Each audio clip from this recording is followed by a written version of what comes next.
सर्वदलीय जन आंदोलन मंच के रेल रोको आंदोलन में आज सपना नायक और राधा नायक की अगुवाई में किन्नर समाज ने अपना समर्थन दिया। यूं तो आंदोलन अपने आप में कुछ न कुछ विशेषताओं से भरा होता है, लेकिन आज पवित्र नगरी मुल्ताई में रहने वाली किन्नरों ने इसे अपना समर्थन दिया। कहते हैं कि किन्नर की दुआओं में बहुत शक्ति होती है, उनकी दुआएं कबूल होती हैं। मुल्ताई रेलवे स्टेशन पर ट्रेनों के स्टॉपेज के लिए हमारे देश के प्रधानमंत्री नरेंद्र दामोदर दास मोदी और रेल मंत्री पीयूष गोयल और बैतूल हरदा संसदीय क्षेत्र के सांसद दीदी उइके से ये निवेदन किया गया था कि मुल्ताई रेलवे स्टेशन पर ट्रेनों का स्टॉपेज किया जाए, जिससे कि आम जनता और मध्यम वर्गीय लोगों को इसका लाभ मिल सके और उन्हें जबलपुर भोपाल आवागमन में सुविधा प्राप्त हो सके।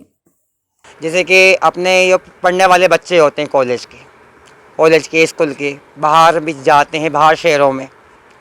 उनको भी दिक्कतें आती हैं। और ख़ास तो बच्चों के लिए है, क्योंकि पढ़ाई अगर उनकी ठीक से नहीं हो पाई तो बच्चे कहाँ से बढ़ेंगे आगे,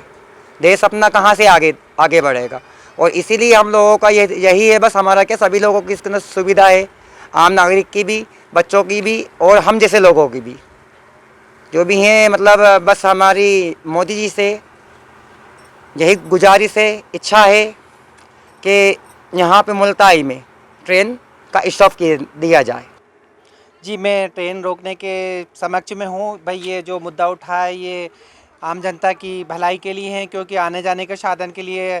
आसपास की जनता को बहुत सी कठिनाइयों का सामना करना पड़ता है। आसपास के जो इंटीरियर वाले जो क्षेत्र के लोग हैं, ग्रामीण वाले शहर के हैं, ट्रेन नहीं रुक रही तो वो काफ़ी परेशानियों का सामना करते हुए अपने मंजिल को आसान कर रहे हैं। इसके समक्ष में हूँ मैं कि भाई रेल मंत्री से हमारी और पीएम मोदी नरेंद्र मोदी से मेरा मतलब गुहार है कि भाई ये वाले जो संविधान मतलब इसको लागू किया जाए और ट्रेन रोका जाए। ऐसे ये जो मुद्दा उठा है कि ट्रेनों का स्टॉपेज मुल्ताई में दिया जाए, तो इसका सबसे पहला ये होता है कि क्योंकि जो भी है यहाँ पे सब मध्यवर्गीय लोग रह रहे हैं, जिसके कारण अगर उनको कहीं जाना पड़ रहा है तो बस का या पर्सनल व्हीकल्स का सहारा लेना पड़ रहा है, और उसके कारण उनको जहाँ 10 रुपये उनका खर्चा आ रहा है वहाँ 20 से 30 रुपये देना पड़ रहा है। और आप जान रहे हो कि लॉकडाउन के बाद स्थिति इतनी दयनीय हो गई कि लोगों को पास खाने के पैसे नहीं है, और अगर ट्रेन चलती है तो उनसे बेनिफिट्स ये होता है कि ट्रेन का सबसे मेन होता है किराया कम होता है। अगर देखा जाए तो एक उसका सबसे अच्छा नज़रिया होगा कि अगर ट्रेनों का स्टॉपेज दिया जाएगा तो लोगों को किराया कम लगेगा। नहीं को अगर कहीं उसे जाना है तो व्यक्ति को जहां अगर जाना है तो बस वाले भी आप भी देख रहे हैं कि यहाँ पे स्टॉपेज नहीं है,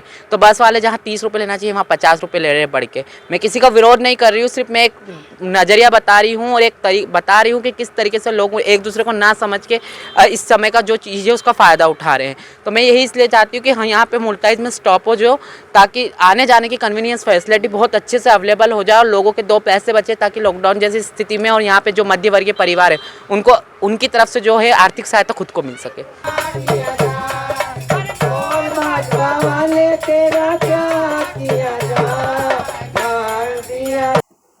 ब्यूरो चीफ अफसर खान की रिपोर्ट।